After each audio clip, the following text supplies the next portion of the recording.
3 दिसंबर को ईवीएम की मतगणना के साथ ही राजस्थान में तमाम उन प्रत्याशियों के भाग्य का फैसला हो जाएगा जो चुनावी समर में है। फिलहाल राजस्थान की कई सीटें हैं जो हॉट सीट रहीं, चर्चित सीट है। ऐसी एक सीट है सिविल लाइन विधानसभा सीट, जहां से राजस्थान सरकार के सबसे मुखर मंत्री, कैबिनेट मंत्री प्रताप सिंह खाचरियावास मैदान में हैं। आप उनसे ही हम रूबरू होते हैं। प्रताप जी, मैं चुनाव की चर्चा करूं उससे पहले जो एक चर्चा है आपको लेकर, सियासत में भी, पत्रकारों में भी लगातार आपके गेटअप चेंज होते रहे हैं, तो गेटअप जो आप चेंज करते हो, क्या उसका भी चुनाव से कोई संबंध है क्या? नहीं, ऐसा कोई चीज नहीं। गेटअप का क्या लेना देना चुनाव से? क्या मतलब? ये गेटअप तो ये कोई पूजा कर रहा था, बाल लंबे हैं तो बांध लेता हूँ बाल, बाकी तो क्या गेटअप चेंज हुआ? वही प्रताप सिंह है जो कल था, आज है। ऐसा कुछ भी नहीं। ये तो लगता है आप लोगों को मेरे हाथ में है, ऐसा कुछ भी नहीं। आप कैसी बता रही है कि चुनाव किस दिशा में सिविल लाइन का जा रहा है? हालांकि बहुत कांटे का मुकाबला बता रहे हैं, लेकिन आप शुरू से ही अपने आप को लेकर बहुत कॉन्फिडेंस हैं, आपके कार्यकर्ता बहुत कॉन्फिडेंस हैं, और आपकी हंसी बता रही है कि सिविल लाइन का परिणाम किधर जा रहा है। आप जीत के लिए कितने आश्वस्त हैं और आधार क्या है जीत का? मैं ये तो मानता हूँ कि मैं जीत जाऊंगा, लेकिन इसमें कोई दोहराई नहीं कि जीत के बाद कोई भी लीडर हो, कोई कैंडिडेट हो, जब तक रिजल्ट नहीं आ जाता तब तक वो आशंकित रहता है। हर आदमी को हाथ में रिजल्ट चाहिए। मैं इंडिपेंडेंट पॉलिटिक्स से यहाँ तक आया, मतलब मैं पहले इंडिपेंडेंट चुनाव लड़ता था, तो मुझे भरोसा रहता है कि जो वोटर निकला है। देखिए, प्रॉब्लम ये हो गई इस कंट्री में कि अब चुनाव के मुद्दे खत्म हो गए। चुनाव खत्म होते ही मैंने लोगों को समझाया था ये 25 तारीख तक बीजेपी के लोग धर्म और जाति का खतरा दिखाएंगे। आप हमेशा कहते हैं कि 5 साल तक मेरा कैंडिडेट मेरा फोन उठाए, मेरा काम करे, मेरे यहाँ डेवलपमेंट करे, तो ये मुद्दे तो गौण हो गए। बीजेपी ने चुनाव लड़ा, फालतू की बातें, पाकिस्तान बनने से रोको, पाकिस्तान बन रहा है हिंदुस्तान। अब वो वोटर भी नहीं मानेगा। धर्म खतरे में, जाति खतरे में, मस्जिद बन रही, ऐसी फालतू की बातें बताकर वो जो माहौल बनाया गया, ऐसे में वोटर को आगे के लिए मैं तो समझा रहा हूँ, जो मेरी आवाज सुन रहा है, ज्यादा आप वोटर को ईमानदार होना चाहिए। नेता कितना ईमानदार होगा नहीं, जिस दिन वोटर ईमानदार होगा उस दिन देश अपने आप ईमानदार हो जाएगा नेता।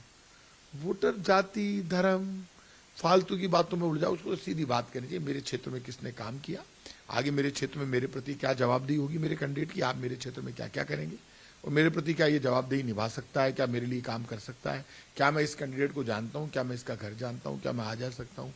उस पर वोट नहीं कर रहा, वो तो धर्म और जाति में बह रहा है। बीजेपी डरा रही है, कह रही है हिंदू खतरे में।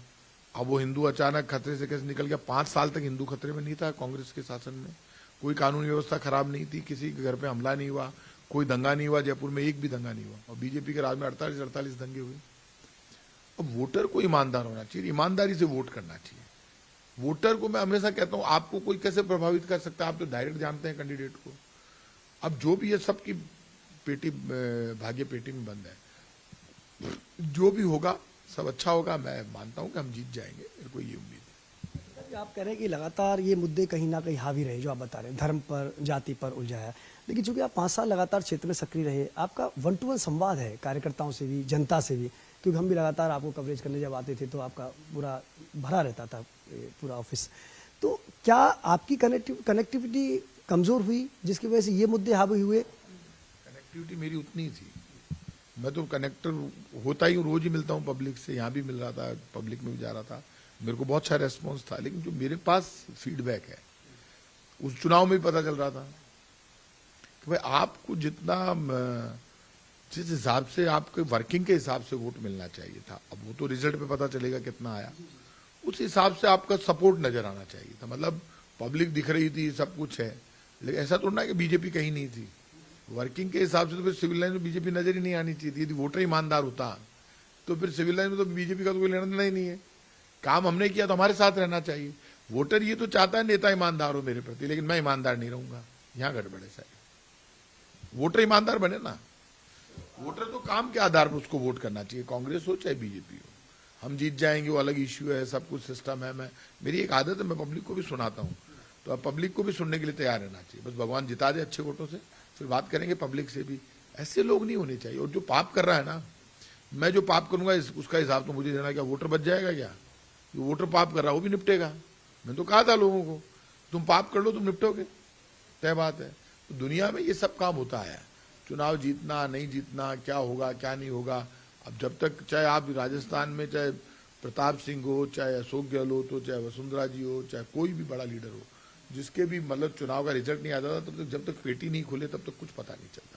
इसलिए मैं मेरी तरफ से आसान भी हूँ कि हम जीत जाएंगे, क्योंकि हमारा जो वोटिंग वगैरह हुई है, मेरे पास जो रिपोर्ट है, और जो मैं पोलिंग वाले दिन मुझे बड़ा रेस्पॉन्स था, जो लाइनें लगी हुई थी, तो मैं तो वोटर से खुल के बात करता हूँ। तो मैंने कहा तुम हाथ खड़े करो, सब हाथ खड़े कर रहे थे। एक जगह तो बूथ पे कई जगह नारे लगाने लगे, जिंदाबाद प्रताप सिंह, क्योंकि मैं उन्होंने देखा यार, मैंने कहा मेरा मूड में यार तुम मेरे लिए, मैं तुम्हारे लिए इतना करता हूँ, तो जिंदाबाद लगाने लगे। बोले साहब क्यों चिंता कम, तो आपके साथ है, काम के साथ है, तो चुनाव जीत जाएंगे जो रेस्पॉन्स।